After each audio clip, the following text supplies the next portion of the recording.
Imagine being a double world champion, only to find yourself languishing near the back of the grid in a race that feels like a never-ending struggle. That's exactly what happened to Pecco Bagnaia during the 2025 Australian MotoGP Sprint, a weekend that turned into a humbling ordeal for the Ducati star. But here's where it gets controversial.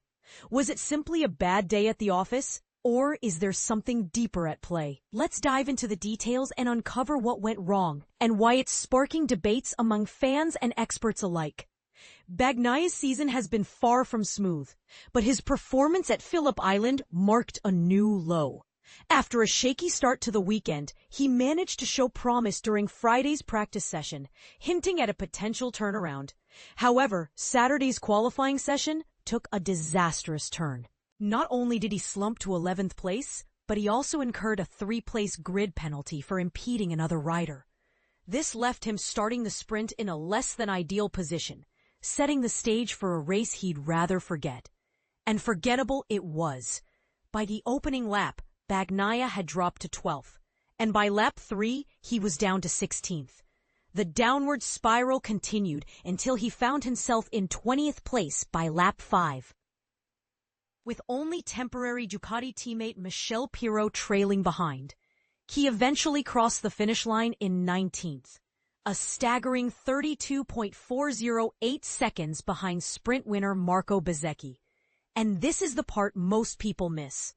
Bagnaia's average lap time was a full 2.504 seconds slower than Bezzecchi's, a gap that raises serious questions about his performance.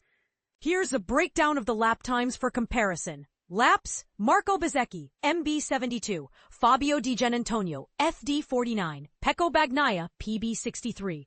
All underlined comma formats. 1 minute 27.50 seconds, 27.312, 28.36 minutes 4, 27.134, 28.40. 5.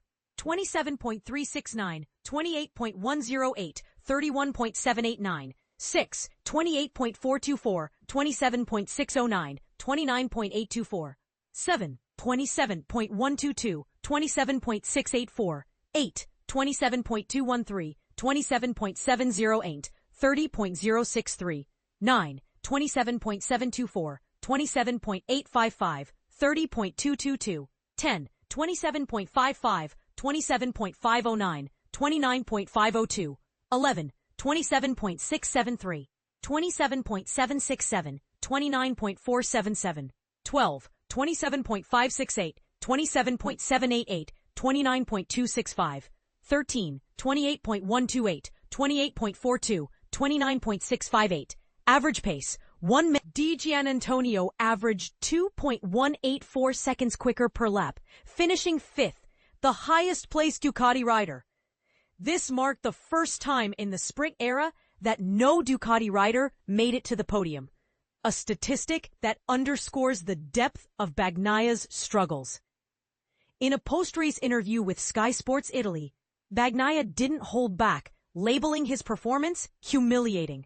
He admitted to battling stability issues throughout the 13-lap sprint, a stark contrast to his victory at the Japanese Grand Prix just weeks earlier, on what he claims is the same bike. Here's the kicker. If teammate Marc Marquez had been present, Bagnaia believes he would have easily secured a podium spot. "I was just a passenger," he confessed, revealing that he had to close the throttle multiple times to prevent the bike from shaking uncontrollably. So, what's the root cause of these issues? Bagnaia and his team are still scratching their heads.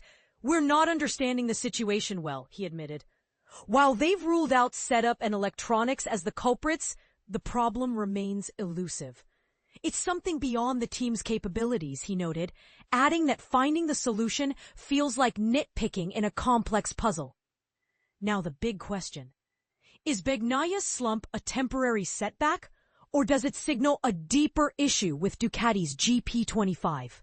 And how will he bounce back from such a demoralizing performance? Let us know your thoughts in the comments. This is one debate that's far from over.